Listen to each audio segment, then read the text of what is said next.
Welcome to my life and to Betty Barry Part 2. Did you ever think you'd have a Part 2? I didn't think I'd have a Part 1. We could probably have 6 if we keep going.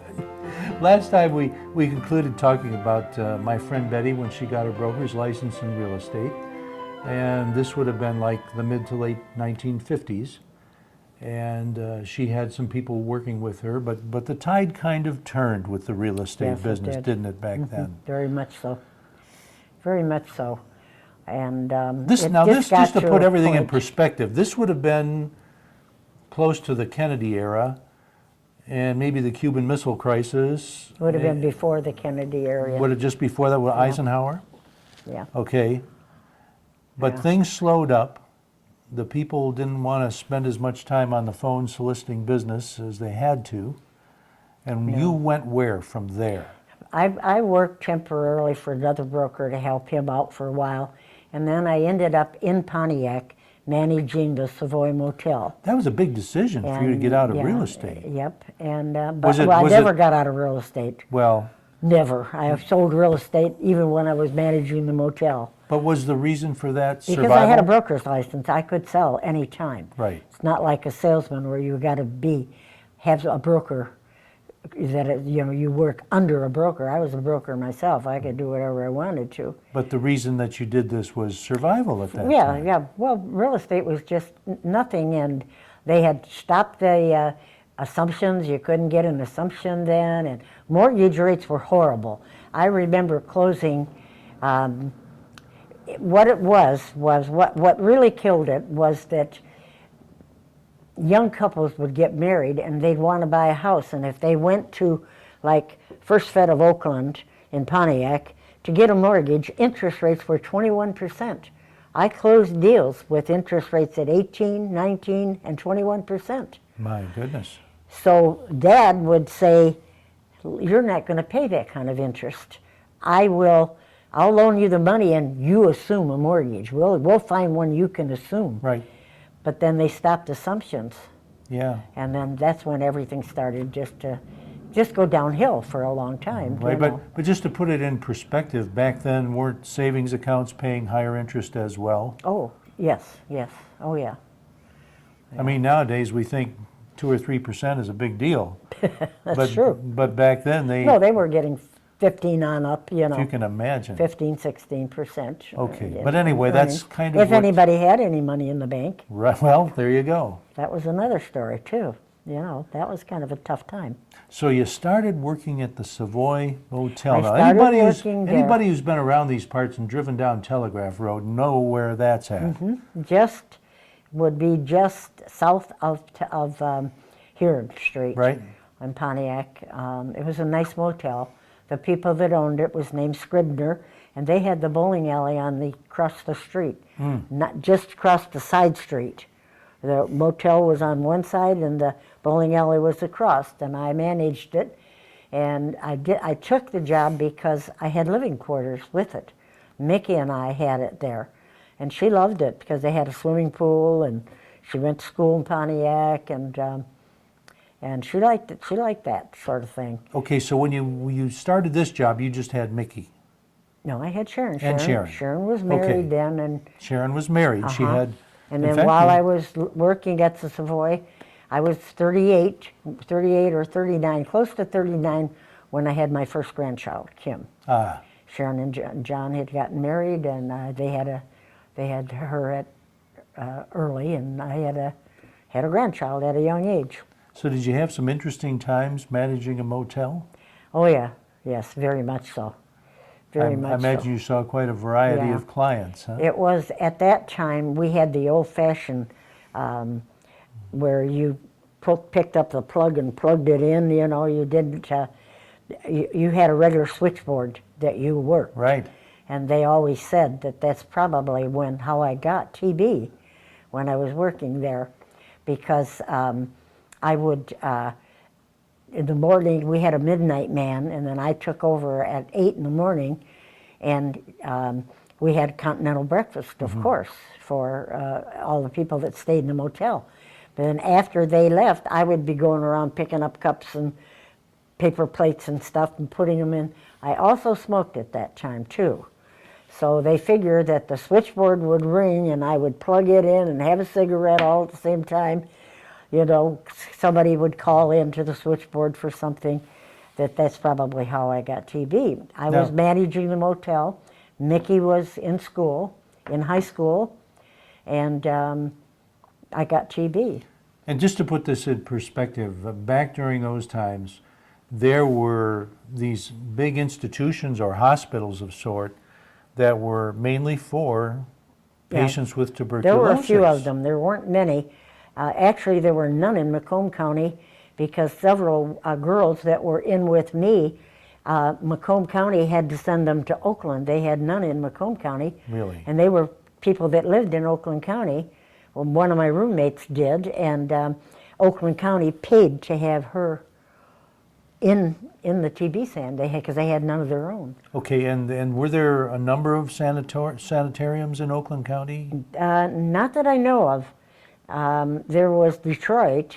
Mm-hmm. There was a couple in Detroit, but not in Oakland County. There wasn't that many, unless there were some up north that I didn't know about, and I don't think so. Okay, so this would have been like... It was a very large one. Like early 60s, early to mid 60s yes, when this happened. So you ended up having, how did that lead up? Did you go to the doctor and he says, you know, you need to go? No, I was working in the motel and I was working days and I couldn't keep awake. I was so sick. I lost a lot of weight. I lost about 29 pounds in one month, and I went to the doctor and he said I had the flu. And I went back again and he said, I'm going to put you in the hospital.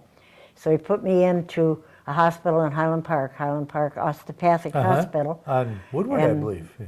And I don't no, remember. that was on a side street. Okay. They did an x-ray and immediately threw me out of the hospital because I was contagious, of course.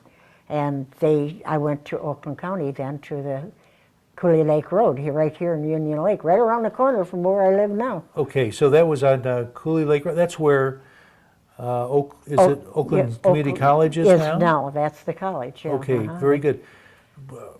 Now, you were married at this time? No, I was single. Oh, you were single at this time, okay. But you had one daughter who was Mickey, I married. had one daughter married, and I had Mickey. How did you handle that? Well, my sister and brother-in-law, Shirley and Clem Dableski, they took Mickey, and I signed over guardianship to them, and they took my car from the motel and put it up on, took the wheels off and put it up on blocks and moved me out. I was there almost a full year in SAN. What was that like? Well, with TB, there's no pain involved with it. I mean, you're tired a lot, and they put you on medication. Once you're on medication, you can't pass it to anybody else then. You can have visitors, people can come up to see you, but I took a lot of medication when I was there. But I also learned a lot. They had a wonderful craft program there, and I learned leather carving. I did a lot of ceramics. I always have to be a busy person. I did a lot of that when I was in the SAN. Got a lot of mail. I had a lot of friends, a lot of people that my family were excellent. I mean, my family my whole life have stuck with me. Good times, bad times. I know they have. They have all been wonderful. My children, I want to talk more about that because not everybody remembers that or was even around during that time. So let's take a brief break and we'll be right back. Hi everyone, don't forget you can purchase DVDs of your favorite shows from OCTV, whether it's Minutes by Minute, Our Community Access, or Connie's Kitchen. Just call the station. Our number is 248-628-9658. And enjoy watching all of our shows on OCTV. You're watching OCTV. Back with Betty Berry. Betty, you were telling us previously about your experience having tuberculosis and being in one of the special hospitals, the sanitariums as they called it, that they had back then, and you were in the one here in Oakland County where Oakland Community College is now, out here in the Union Lake direction. Waterford now. Waterford Township there. Coulee Lake Road. Yeah. Okay. Not everybody knows what kind of experience that was. Could you tell us more about what it was like to to live in a place like that, or what they allowed you to do, what you couldn't do, and so forth? Well, they were very, very nice. It was a very, just super. I mean, if you had to be in a hospital that length of time, in the beginning, you, of course, were bedridden then. When you first went in, you had to wear a mask and you weren't allowed out of bed and all that. But each month you went in and they did a test where they ran a tube down your throat and they took cultures, and if things were looking better, if the medication was working good for you, you got, you moved up a notch. They had A, B, C, D. You would become the lower you go up when you got to be an A, you were discharged. But when you first went in, your parents or your family could come up and see you, no children. Yeah. Now, Mickey, at first when I went in, because she wasn't 16 at that time, she couldn't come up. So I used to stand in the window from the third floor and wave at her. But after she turned 16, but they had to wear a mask to come and see me at that time. Yeah. But then after I got on the medication, then you can't pass it once you're on the medication, and the medication gets into your system. But I mean, they were wonderful to us. We had breakfast at 8, then we had crafts, we could do crafts, and I had my photograph there and records, and did a lot of craft work and stuff, learned a lot of crafts. But you couldn't leave the place, right? No, you couldn't leave, not then. As you got up the line, as you got your, then you could. My first, I had a 12-hour pass to go home. And then you work your way up to a 24-hour and then a weekend. And when the time you got to the weekend pass, you were pretty much getting ready to be discharged, Yeah. But there was always a lot to do. You slept in the afternoon from 1 to 3. When you first went in, I wasn't used to taking a nap from 1 to 3. But the hospital got so quiet, the TVs went off, nothing. You didn't even hear the nurses go down their shoes squeaking on the tile. You never heard anything. You got so you'd sleep from 1 to 3. 3 o'clock, everything came back to life, and mail came around, and 5 o'clock you had dinner, and you went to bed at a certain time, and everything was regimented, but they were very, very good to you. The nurses were just great. They were wonderful. And we had one doctor, he came in to see us once a week, stick his head in the door and say, are you all okay today? Everybody okay? Anybody need me? No, we don't need you, Now, your daughter was just getting into her teenage years then, wasn't Yes, she? she was. And your sister and brother-in-law, They were married. they were watching her. She was living. my sister and brother-in-law had her. She was in living Royal with Oak. them. How did that work out? It worked out fine. They had 2 daughters, and she worked out good. Mixed in with the family really Yeah, she well? mixed right in. Our family's always been very close. Okay, so they declared you tuberculosis-free, and you were released from the sanitarium. What happened next? Well, I went back into real estate, went to work for Back to real estate. Were times better in then? Ferndale. Yes, times had picked up a little bit. It was different, but I did go to work, and I was doing secretarial work and different. So you're back to things. Ferndale. Yeah, back to Ferndale for Bill Judge at that time. And then I got a job on the east side as a sales manager. Really? And then I worked on the east side for a long, long time. Whereabouts on the east side? Customer Realty, right on Gratiot, just north of 8 Mile. And he was an FHA management broker. And so we had a lot of houses, and they would, as they were foreclosed and came in, we got them immediately. And he had certain people that went out and secured them, and people that did the snow, and people that cut the grass, and people that painted. He had a whole crew that did all that kind of work. Now, did you end up buying a house yourself then, or were you living with your folks? I was still living at my mother and dad's. Okay. Yeah. Yep. So how long did that go on at that office on the east side? I was there for a long time with Ketty Berger, and he was a good broker, and I really enjoyed it. I had a lot of good salespeople that worked for me, and it was a good job, and I made very, very good money. I made commission on whatever they sold, plus Sure. my own salary, and I did all the closings. I was sales manager and did all the closings for everybody, so So when I did learned a you, lot. where did you move after Ferndale then? I was in Royal Oak. In Royal Oak? Yeah.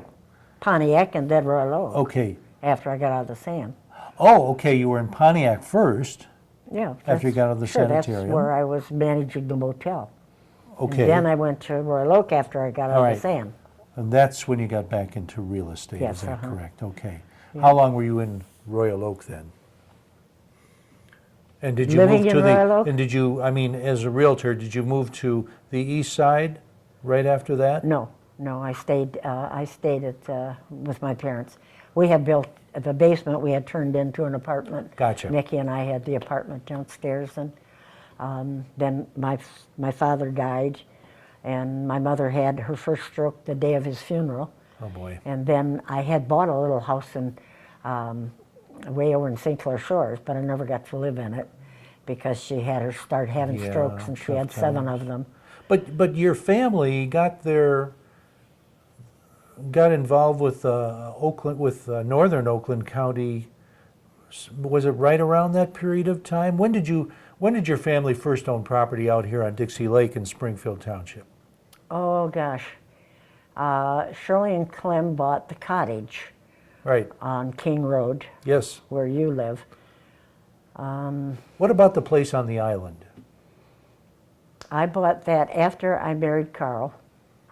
So that was quite a bit later. Yes, Right. I want to had touch no on children that, but with okay. Carl. Yeah. Yes, that was quite a bit later. I was single for many years. Mm-hmm. When I took care of my mom, I had her 6.5 years as Right. a complete invalid, and then she passed away, and I bought my sister out of the house on Cherokee in Royal Oak, and they built a house on King Road. We had the cottage. So that's how the and steps then worked. they got into King Road, built a house on King Road, and When did you finally move further north yourself? probably, I don't remember exactly, but I was married to Carl, so I was probably in my mid-50s when I married Carl. And what did Carl do for a living? Carl was in heating and air conditioning. Air conditioning? And he worked for Somerset Apartments in Troy. I see. They ran the whole 1,200 units off his heating and air conditioning license. I want to talk about the place on the island. I think it's kind of interesting. Join us when we come back. You're watching OCTV. Back with Betty Barry. If you're familiar with Dixie Lake in northern Oakland County in Springfield Township, you'll know that there are 3 islands. One of them has 1 house on it. The next one over has, I don't know, maybe 3 or 4 houses on it, not sure. I think about 3 now. Yeah, and then the final one doesn't have any structures on it right now. I think somebody purchased it and is kind of turning They it tore into the a house picnic down, area. yeah. But in any event, you and your husband Carl owned the island with the 1 house on it. I was single for a long time, and then Carl and Marie were 2 of my very closest friends. She got ill with cancer, and I used to go down every Saturday and see her. She was bedridden. And to my children, to my 2 girls, that was Aunt Marie and Uncle Carl. And Marie passed away, and the girls and I did the food after the funeral and all that, and I helped with their clothes and all that. And then Carl moved into Somerset Apartments where he worked. Mm-hmm. And he rented an apartment and moved in there. And we had so many friends in common that every time something went on, they'd say, well, pick Bet up so she don't have to drive late at night by herself. Something was going on the east side, or that Carl and Marie had belonged to Marina over in Jefferson Beach Marina. Mm-hmm. had a boat, and so I knew all of those people from the marina too, and there was always something going on. And we just kind of drifted into a relationship. She would have been happiest to know I was taking care of him and he was taking care of me. And we had a very, very good life. We bought the island. And he did a lot of work out there. He was a Mr. Handyman who could do anything. But there was something special about that house on that island. That was an old house. That was built before.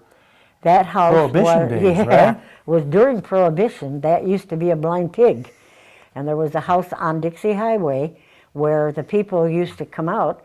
They'd take them by boat over to the island house, which was a log cabin, all knotty pine inside. It was actually a 3-bedroom with a basement underneath it. It was 3/4 of an acre, and there was electricity from the island to the Dixie Highway side. And everything was electric, heat, stove, everything was electric, of course, on the island. But they had a trap door in the floor of the living room, and when they were going to get raided for poker, for gambling, they used to, they would get call from the mainland. They'd drop everything down through the top drawer into the basement area and throw the rug on, and they'd all be sitting around there having a drink and talking. And when the police got there, or the Oakland County Sheriff or whoever went out there, Now, that was quite a place. There was buzzers. There was a buzzer in the bedroom on the main floor. There was a buzzer in the living room, so that they could buzz over and let them know. They didn't have telephone then. They'd buzz them, and they'd buzz back and forth, though they were going to be raided. yeah. Now, when did you get involved in the title business? I got into title work when I was working, when I married Carl. Okay. Because Carl was not used to a wife his wife Marie, my friend Marie, she worked in an office and she went home every day at 5 o'clock. Right. Real estate, your hours are not your own. You work weekends, you're out till 10, 11 o'clock at Right. night. And a friend of mine in Royal Oak worked for American Title. And I was helping Dorothy and Denny Dawes. They had a ceramic place in Royal Oak, and I had done ceramics in the sand, so I got connected with them and went to work for them, just helping out in the front, selling ceramics and Right. doing that sort of thing. And we had a big room where they taught ceramics and all that, and we've been friends 44 years since then. Yeah. Dorothy and I, and Denny has since passed. But anyway. This friend said, why don't you, we need somebody that knows how to do closings. Why don't you come and work for American Title? And I applied and went to work for American Title. But I had to drive from Royal Oak to Pontiac, to Huron Street and Elizabeth Lake Road. American Title had a suite of rooms in Pontiac State Bank building Right. there. And that's where I went to work. That's how I always got into title work. Now, was it during that period of time when you made these political connections because you were helping the boss collect money for the various candidates at No, different that was times? with American Title. That was during the title era, but not that particular No, company. it was Greco when I got into all the Okay, political because things. Betty has Christmas cards from just about every president since John F. And Kennedy. I wedding think. cards and you name it. Absolutely. Not only that, but tell us about down south when they were making the movie where you met. You weren't down there yourself, but you have relatives whose home was converted My for the sister still lives on King Road. She's still a neighbor of Right, yours. exactly. And she has, her oldest daughter lives in Houston, Texas. Right. And she bought an astronaut's home there. She and her husband, Jim Gary, Lovell. Jim Lovell's home.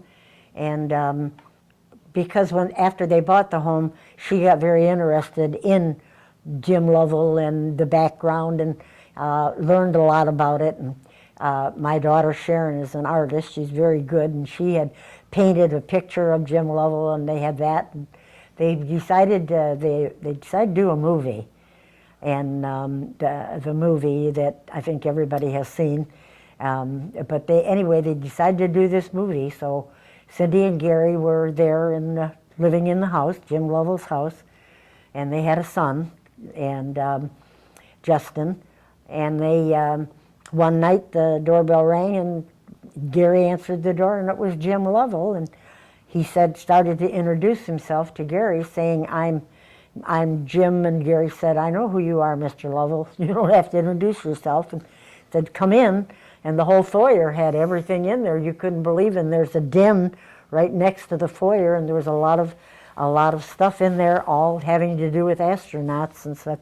That whole section had been a gated type, and they had guards at the gates, and all of the astronauts lived in there, in that, and they had built their houses and stuff, in And there. they ended up meeting Ron Howard and a number of other people who were involved with that movie. They were going to do the movie, so Mr. Lovell asked if he could bring some friends tomorrow morning, and Cindy taught school. Gary's an engineer, so she took the day off, and the next morning this big limo pulled up in front, and Tom Hanks got out, and Ron Howard got out, and some cameramen got out, and of course Jim Lovell got out, and they came in and looked the house over.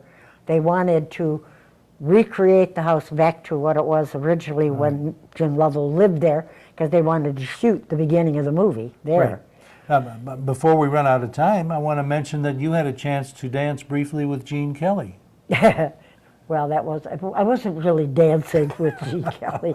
It looks like I was, but we were in Vegas and Go ahead. standing on the red carpet, by the red carpet, and watching my daughter and son-in-law and I, and watching all the movie stars were coming through. The little guy, it's a plane, he came through, and there were several movie stars came through. And there was a photographer standing across, and he said, we were there a long time before they started coming in. And most of these movie stars were staying in the motel, which surprised me because they went out the back door, got in a limo, drove around the block, and made their grand entrance on the red carpet. And but they, he said to me, if there's anybody you particularly would like to get a picture with, Give him a signal. give me a signal. And so when Gene Kelly was coming down, and he was late, and he was one of the last to come in, and I motioned to the photographer, and I stepped right over the thing, they had a rope there, and I stepped over the rope onto the red carpet, and actually took a hold of his arm, but as I did, he leaned toward me. Therefore, it really looks like we're dancing. Yeah. And the photographer took a picture of Gene Kelly and I. And what did Gene say at that point? He said, well, he had to get upstairs because Frank Sinatra was making a reappearance at that particular At the nightclub? Nightclub, yeah, that he had gotten mad at 10 years before, and was going to reappear there and become friends with that place again. All right. One quick question for you before we go. If you had to do it all over again, would you make any changes? In my life? Sure. Well, I think everybody would. I really do. I mean, especially if you've had such a life that I have had, the ups and the downs and the goods and the bads. I think I can think of things I would have different. Anything you want to But- mention? Well, no, I don't think so. No, not that right off a hand that I can think that I would have changed. We didn't get a lot of time to talk about your husband, Ed, who was just an absolutely terrific guy. Yeah. Probably one of the things you'd like to change is that you could have spent more time with Ed. That I would love to have met him at 17 Yeah. and had those years. We would have had 15 years tomorrow. Yeah. Tomorrow's our anniversary. I'm glad I knew him for most of that time. Yeah. Yeah. Thank you for being with us. It's been a pleasure. Thank you. I You bet. enjoyed it. Join us next time.